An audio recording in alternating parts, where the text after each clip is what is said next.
Olá, meus caros, muito bom dia, tudo bem com vocês? Então vamos lá. Hoje eu queria falar o seguinte: eu estava lendo Portões de Fogo, né? Estou relendo Portões de Fogo. Para quem não conhece, é um livro que conta a história dos 300 de Esparta de uma maneira romanceada, né? Ou seja, não é história nua e crua. O autor ele pega um contexto histórico real, então é real, né? O que os 300 de Esparta fizeram nas Termópilas, que eles seguraram os persas e tudo mais, tudo isso é verdadeiro. Aí o que esse autor faz? O Steven Pressfield, que é o escritor do Portões de Fogo, ele cria um romance em cima de um fato histórico. Então ele cria personagens que não estavam lá, meio que para contar a história lá por dentro do que acontece, né? E é muito bom, ele escreve muito bem, um livro que eu gosto muito e que mesmo os personagens que ele cria, as coisas, né, as situações que ele cria, são situações muito espartanas, podemos colocar assim. Então, no caso, não é que ele cria algo fora da realidade. Ele pega algo que é real e cria de acordo com aquilo. Então fica muito bem feito. E ficou tão bem feito, só para vocês terem uma ideia, que em muitas universidades, quando vão estudar os espartanos, por exemplo, ou a própria Grécia, várias guerras que ele já escreveu, como a Guerra do Peloponeso e tudo mais, passam os livros dele, para que os alunos possam sentir como que é estar lá, entende? Tão bem feito que é. Fora que ele ganhou o título de cidadão espartano por causa desse livro, etc. Então tem um momento que é a passagem que eu li ontem, que eu acho muito, muito bacana, assim, algo que da primeira vez que eu li me marcou, e dessa vez eu tô pegando essas partes que me marcaram mais e tô grifando bem, porque são muito boas de relembrar, né?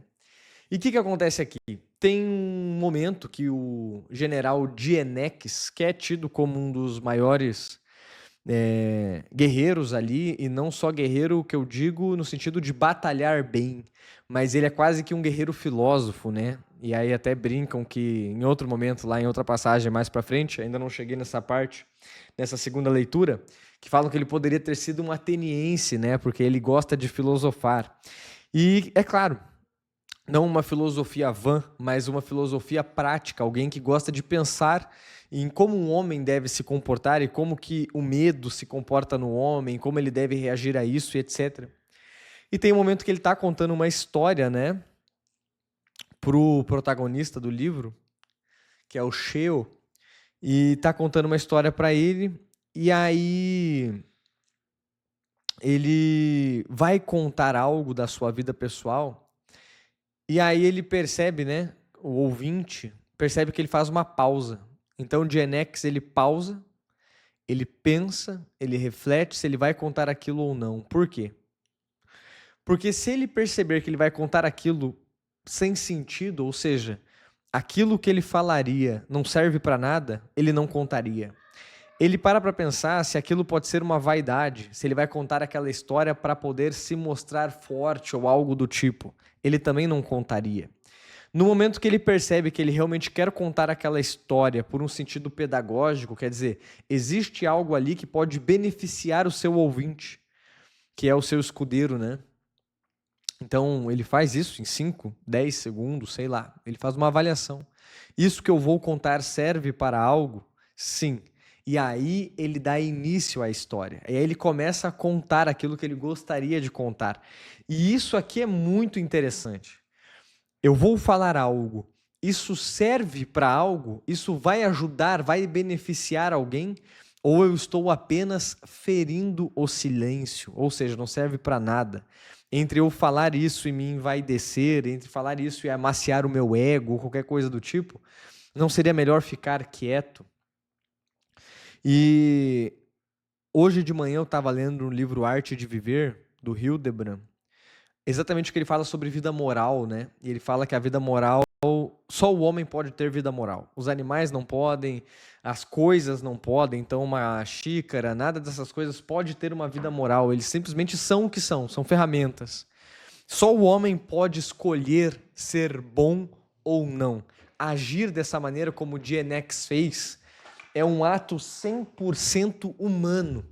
Só um homem de alto nível poderia fazer isso. Quando eu falo alto nível, um homem de verdade.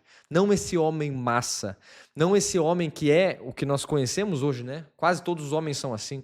Que agem de maneira instintiva, de maneira não pensada, falam coisas que não deveriam ser ditas, chegam a conclusões precipitadas. Então só o homem ele pode decidir ter uma vida moral ou não. Só ele pode decidir se é bom ou não, como ele deveria agir. E ele coloca isso em 3 movimentos. E isso é muito interessante. Eu anotei aqui que é assimilação. Então ele percebe a realidade. No caso de Dienex, né? Existe aqui uma fogueira, existem homens conversando. Eu sou um general, estou diante de meu escudeiro e estamos conversando livremente, né? E aí vem a vontade de contar uma história para ele. E ele tem a vontade de ouvir essa história. Então aí vem a afirmação. E aí essa pausa que ele fez. Então perceba, a assimilação ela é meio automática, a gente vai assimilando as coisas. E aí tem pessoas que assimilam de maneira muito precipitada e já partem para a ação. Eles pulam a etapa da afirmação, que é o quê? É bom isso que eu quero contar? Essa ideia que me surgiu de contar uma história, ela é boa? Ela serve para algo?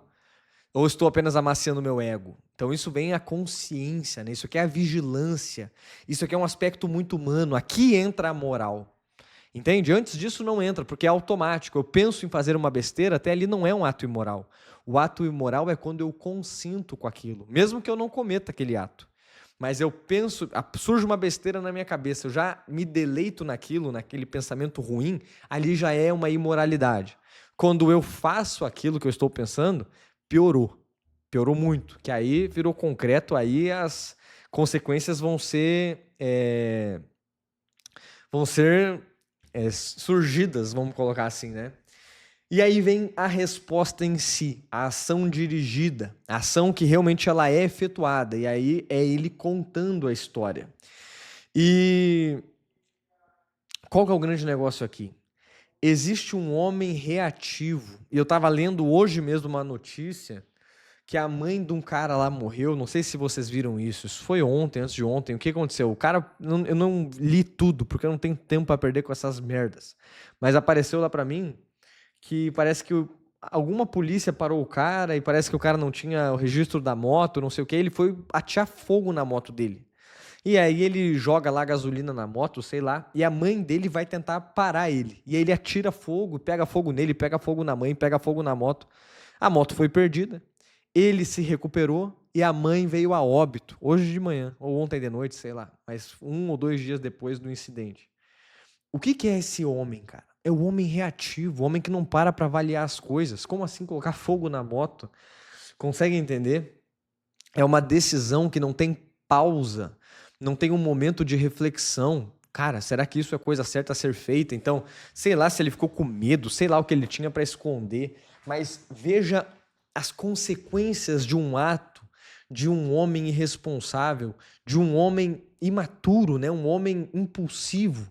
Eu quero, claro, isso aqui é um exemplo de algo muito grande que aconteceu. Porra, o cara perdeu a mãe, bicho, por um ato de imprudência. Mas todos nós cometemos pequenos atos de imprudência que não geram resultados tão ruins, né, tão grandes, mas pequenos atos de imprudência que geram pequenos resultados ruins. O momento que a gente fala uma besteira para nossa esposa, o momento que a gente fala uma besteira para os nossos filhos, um momento no trabalho onde nós estamos distraídos e não fazendo aquilo que nós deveríamos estar fazendo. O que está faltando aqui? Está faltando pensar. Está faltando essa pausa. O que eu estou fazendo? Para onde que isso está me guiando? Isso está me levando para onde eu quero ir? Essa pausa moral, essa vigilância, essa atenção no fundo. Nós vivemos num mundo muito distraído. Então qualquer coisa, perceba, a gente está sempre fazendo algo. Hoje eu estava até pensando nisso, porque geralmente eu tiro 1h30 para estudar de manhã, né? Das 4h30 da manhã até às 6 é um horário que eu estudo. E hoje eu estudei 1 hora. Eu estudei das 4h30 até às 5h30. Na verdade, das 4... Não. Das 5 às 6. E aí eu estudei das 5 às 6h30 que eu estudo, perdão. Eu, antes disso... Enfim, confundi aqui. Eu acordo 4, faço oração, depois faço leitura espiritual, que eu não considero estudo. E aí às 5 horas eu começo a estudar até as 6h30. Hoje, em vez de estudar 1h30, eu estudei das 5 às 6 e saí sem celular, sem nada. Quer dizer, levei meu celular só para tirar uma foto, mas não usei ele. Eu saí para ver o sol nascer na lagoa ali que tem perto da minha casa. Sem livro. E eu fiquei uns 20 minutos sentado sem fazer nada. E num ócio mesmo, né? Refletindo sobre as coisas que eu tinha recém-estudado e tudo, mas sem buscar nenhum estímulo de anotar. Não, só queria sentar ali e ficar de boa, sabe? E é impressionante como isso é incômodo. Dá vontade de levantar, de caminhar, de sair, de voltar para casa para continuar estudando. É um incômodo muito grande ficar no tédio. Isso é muito engraçado, né, cara? Por que a gente tem esse incômodo tão grande? Por que a gente quer estar o tempo inteiro buscando uma utilidade? Aqui eu já estou desviando do assunto, né? Mas tudo bem.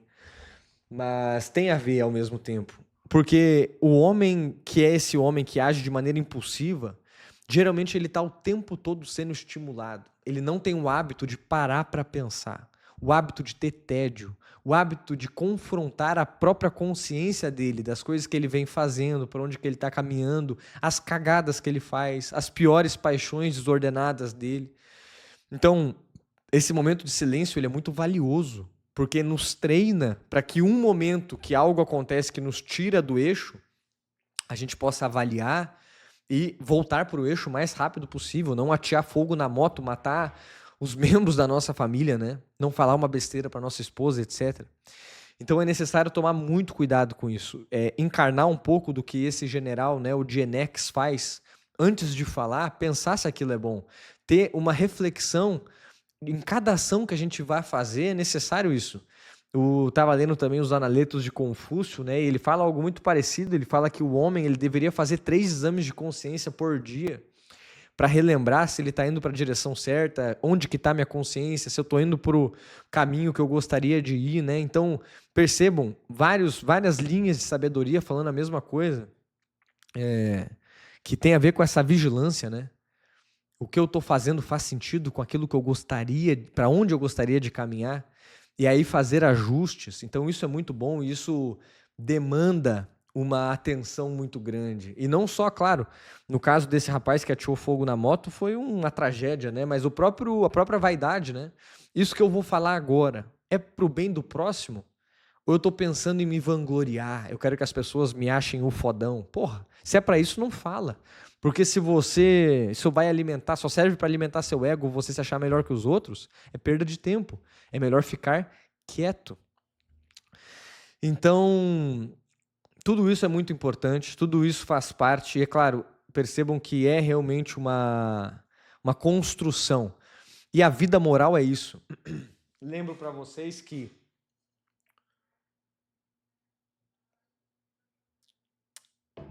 se existe algo que só o homem pode fazer, e nós já conversamos que só o homem é capaz de construir uma vida moral, é porque isso é o que o homem deveria estar fazendo. É onde ele deveria estar se concentrando.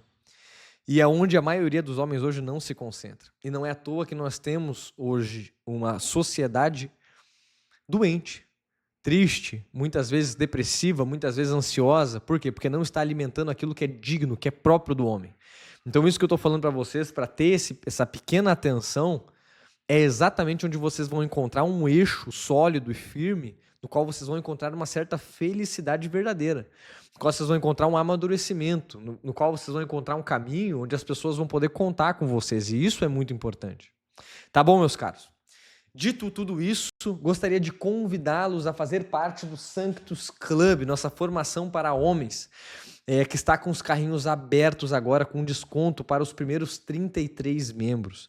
Então, se você gostaria de participar de uma formação, ter aulas gravadas, além disso, uma formação continuada com aulas ao vivo quinzenais e fazer parte de uma comunidade de homens que estão se apoiando, um querendo o bem do outro, né, se ajudando para poder chegar, por exemplo, nesse vídeo, né, numa vigilância maior, numa vida moral mais elevada, você precisa fazer parte do Sanctus Club.